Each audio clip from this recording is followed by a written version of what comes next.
throws. 36. He's 12 of 16. Lamb the block. Go. He's got him. He's got him. And they've got a touchdown. Oh, he smoked him. Woo. Under pressure. Goff was protected. St. Brown has it. Needs to get to the 14-yard line, and he will. Craig Reynolds through the big block, and St. Brown works all the way.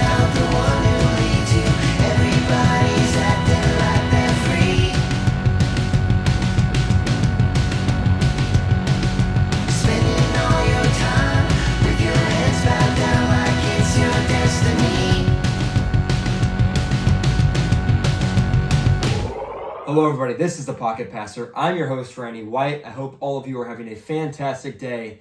I know I am. It is time for Randy's Ranks.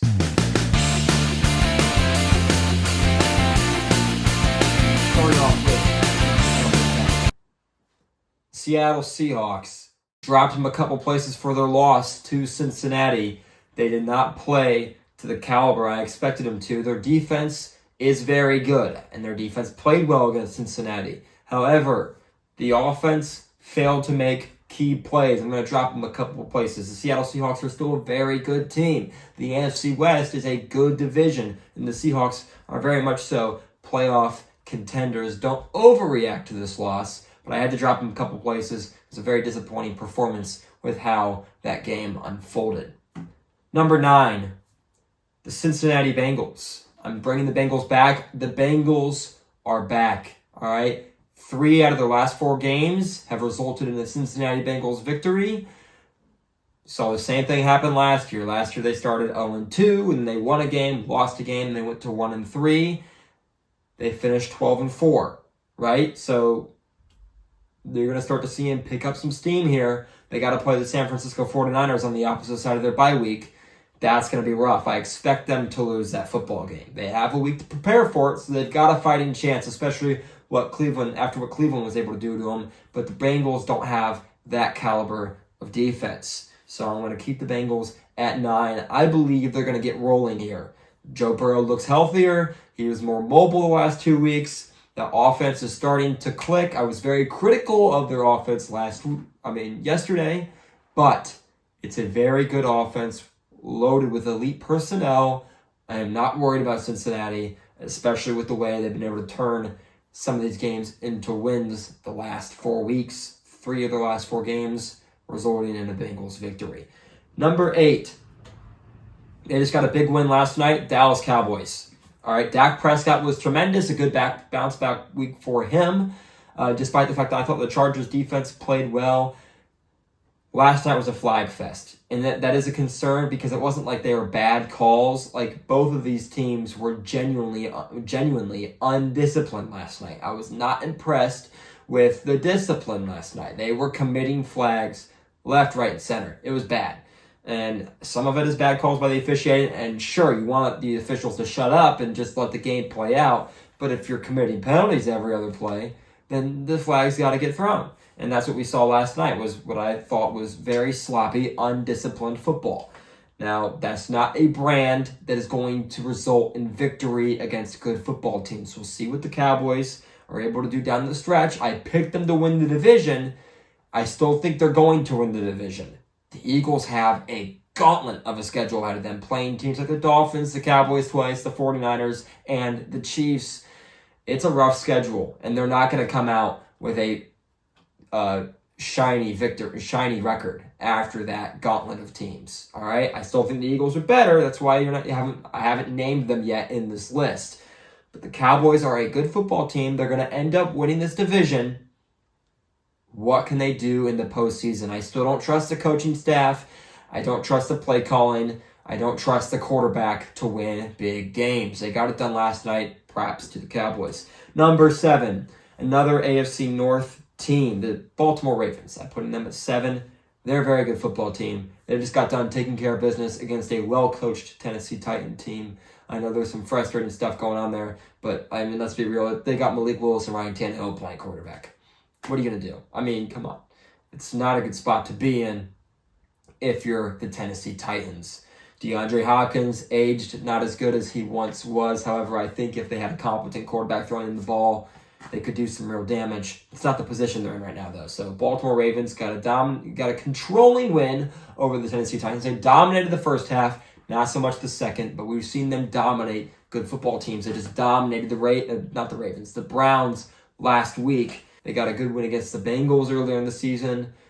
They lost to the Steelers in a game that they should have won if the receivers would have remembered how to catch. All right, I'm not too worried about them. Really, the only reason they're ranked 7 and not higher than the Chiefs, not higher than some other teams on this list, is because I don't trust their receiving core to make big-time plays in big-time moments. They got to show me they're capable of doing that. They do that, they're a Super Bowl contending team. Lamar Jackson looks great this year. Number 6, Kansas City Chiefs. All right, I'm genuinely just not overly impressed with them. Yes, they're 5-1. Yes, they've beat some teams that they should beat. All right, I get that. They haven't been dominant wins. They haven't been convincing wins. The offense looks sloppy. They managed to put up just 19 points against one of the worst statistical defenses in the history of the NFL. Everybody has their nights. It's a division matchup. Don't overreact. But that's concerning. The receiving core looks pedestrian at best. Travis Kelce, the only guy out there making plays. Patrick Mahomes is, of course, phenomenal. Andy Reid's great. But that creativity can only take you so far for so long. They got it done without their main guys last year, but then they lose McCole Hardman, and it looks so much worse than it did last year. Last year, the Chiefs came firing out of a cannon. They put up 40-plus on the Cardinals. And sensible people that realized that they were being silly if they picked them to do poorly, jumped off the Chiefs' back and said, okay, they're going to be fine. I didn't do that last year because I was like, wait and see. But last year, the Chiefs proved they were fine without Tyreek Hill. Now we've gone another year without Tyreek Hill. The offense just doesn't have that dynamic threat that it used to have. Marquez Valdes-Scantling's a nice piece. Kadarius Toney's a nice piece. They've got some okay pieces. Their running backs are good. Their offensive line's all right. Travis Kelce's great. Patrick Mahomes is great. That defense is playing terrific football. Down the stretch, Andy Reid figures some things out. The receiving core starts to catch better, starts to get better separation. They're a really tough team. But right now, that offense it's sketchy. To say the least. I mean, 19 points against the Broncos. I know it's a division rival. I know they usually hold you to lower points, but it's a bad football team with a really bad defense, a historically bad defense. And you only scored 19 points. That's a concern. It just is. Chiefs at 6. Number 5, the Buffalo Bills. All right, I'm not dropping them a ton. I believe I had them at 3 last week. They struggled against a bad Giants team. Defense that struggles to stop guys. Anomalies happen. But again, same issue I have with the Chiefs. And the Bills are doing this more than the Chiefs. That's why I have the Bills ranked ahead of the Chiefs. The Bills are capable of winning convincing football games. They did it 3 times. 3 of their 4 wins are in convincing fashion. All right? They did it to the Raiders. They did it to the Commanders. And they did it to the Dolphins. This game against the Giants, ugly. Not the Bills I'm used to seeing. It's back-to-back weeks where the run game kind of struggled. They didn't get into a flow offensively. And you kind of saw dependency on Josh Allen. Go make a play for us. Defense, hold them. Not to mention, kind of got bailed out there. That was definitely pass interference on the goal line in that last play to Darren Waller. You can't convince me otherwise. Giants get another play. They probably fail to convert there also because it's the Giants. But nevertheless, Giants should have had another play. They didn't get it. Bills hang on for their dear lives. If they had lost that game, I'd probably be dropping them to around 6 or 7. Ugly, ugly game. I think the Bills are better than what they've shown the last 2 weeks, but they got to go out there and show it. They got to prove they can be consistent. They're in a little bit of a slump right now. Got to find their way out of it, and ideally find their way out of it sometime. They can hit their peak week 13, week 14. That's where teams are dangerous. The Bills can do that, they're dangerous. Chiefs can do that, they're dangerous. Ravens can do that, they're dangerous. Bengals, and so on. Teams that have great quarterbacks that can hit their peak late, watch out. Number 4. This is a team that has never made it into my top 5 in any year, as long as I've been watching football, as long as I've been doing power rankings, which has been a long time. Detroit Lions. They've looked phenomenal week in and week out. They had a stinker against Seattle, and that stinker was an overtime loss, where Jared Goff broke his interception streak by throwing a pick 6. Lions are a really good football team. They're the new Detroit Lions. I love the coaching staff from top to bottom. It's a very solidly built coaching staff. I love Dan Campbell, obviously. The offensive coordinator is fantastic. Jared Goff is playing terrific football, just threw for over 350 yards, and a very good Tampa Bay Buccaneers defense. They are lights out. Their running game is sparking. David Montgomery is a terrific back. You see what he can do when you put him behind a good offensive line. The culture is fantastic. The defense plays great football all 4 quarters. I just love everything I see from this Detroit Lions football team. They're a complete package. They play hard in all 3 phases of the game. I love this team, and it's the first time I've ever ranked them higher than 5. This year is the first time they've ever made it into my top 10, besides maybe the very end of last year. I probably had them at like 10 or 9 the end of last year, but they just look terrific. They get better and better every week. I picked Tampa to beat them because I'm a casual, and I was looking for an upset. I was sitting there almost leaning Jets to beat the Eagles. And I was like, nah, that's not going to happen. I want it to happen because I'm rooting for the Jets because it's a fun story. That's not what's going to happen, though. Obviously, I was wrong. But Lions look terrific. I love everything about this football team. I'm a Packer fan, and I find myself rooting for them week in and week out. I really love this football team. I like the quarterback. I like the running back. I like the receiving core. Amon-Ra St. Brown's a dog. Sam Laporta, rookie tight end, looks great. The defense, like I said, looks great. I just love everything about this football team. They speak to me as a football fan when I watch an entire organization that cares so much and puts so much time in. Obviously, they all put time in. They're NFL players. But you can see the care and every waking moment that they are on that field in practice when we got to see them in Hard Knocks last year. It's awesome. I love seeing them go the way they've gone. Number 3, Philadelphia Eagles. They just lost to the Jets. Jalen Hurts had a bad game. It's one game. Relax. My concern with the Eagles, they look sluggish. They look like they're struggling to find their identity this year. It's not the same Eagles team we saw last year. They look like they're missing their coordinators. Their defense and offense aren't making big plays the way I'm used to them making, despite the talent they have on the roster. The defense played really good on Sunday, not knocking their performance, but something isn't quite there. They're not looking the same as they used to. They look like they're almost overly dependent on getting to the 1-yard line. They're impossible to stop if they get to the 1-yard line, but they're a bad red zone team if you can prevent them from getting 2 yards away from the goal line. If you keep them at the 3 and outside of the 3-yard line, they're not a good red zone team. There's not a whole lot they're throwing at you. A.J. Brown one-on-one balls don't seem to be coming as often.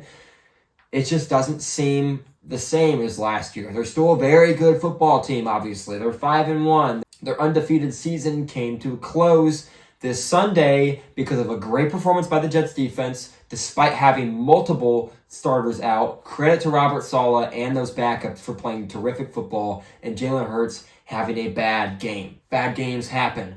Don't overreact to them, all right? Brock Purdy had a bad game too, and he's not as good as Jalen Hurts. We're not even sure if he's great. We just know he's good. Take a deep breath. Move forward. Eagles have a gauntlet ahead of them. It definitely would have been nice for them to win a game you're supposed to win like this one. So that's going to hurt them as they look to try and win the division. Only a game up on Dallas. They play them twice in this upcoming stretch. Number 2, the Miami Dolphins. They look great. I'm putting them at 2. My question for the Dolphins is they have 1 loss and they got crushed. They got blown out of the water. The offense could not keep pace with the Bills whatsoever. The Bills were on fire at that moment. The Dolphins, coming off of a 70-point game, laid an egg. That's known to happen, right? Teams come off flying high, kind of get a little cocky, kind of feeling yourself, and maybe the energy's not right there. Maybe the mindset just isn't, maybe you're not in the right kind of mode of rage to go out there and fire off the football and impose your will physically. That happens. The Dolphins are able to take some film, learn from it, understand how they need to approach that game, and just move forward. Outside of that, they've blown out damn near everyone they've played. They've taken care of business in controlling fashion. The offense has had its way with everybody they've played. I'm not worried about the Dolphins. I need to see them play a great team and do well. They play the Eagles next. That's going to be a lot of fun. I'm very excited for that. It's going to be a great test for both these teams.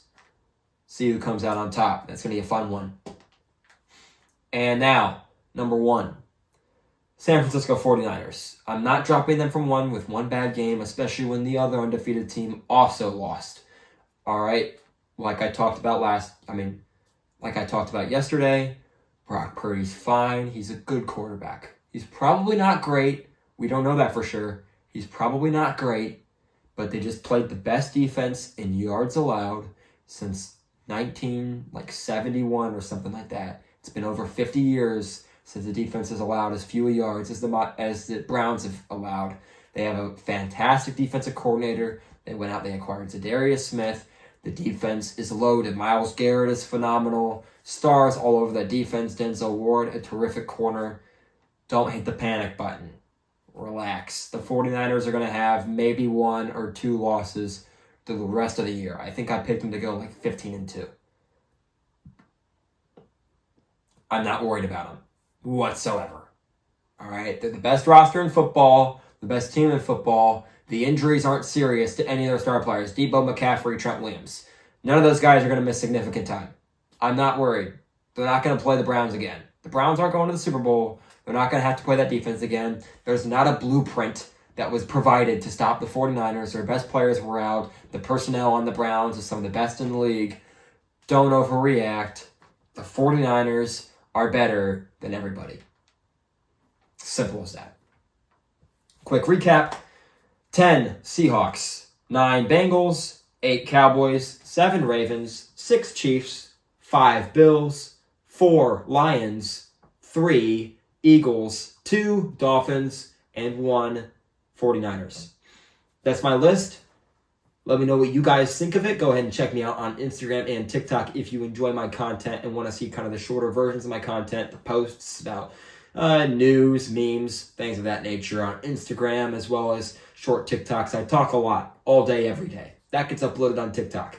So check me out there to see kind of my quick reactions to games. I know I uploaded a short little reaction TikTok to what I saw in the Chargers-Cowboys game. I believe that also went up on Instagram as well. Thank you all so much for watching. If you enjoyed this content, you want to see more YouTube videos like this, make sure to hit the subscribe button. If you want to be notified every time I upload a new YouTube video, hit that bell icon to turn on notifications. I appreciate all of you, and I will see all of you in the next video.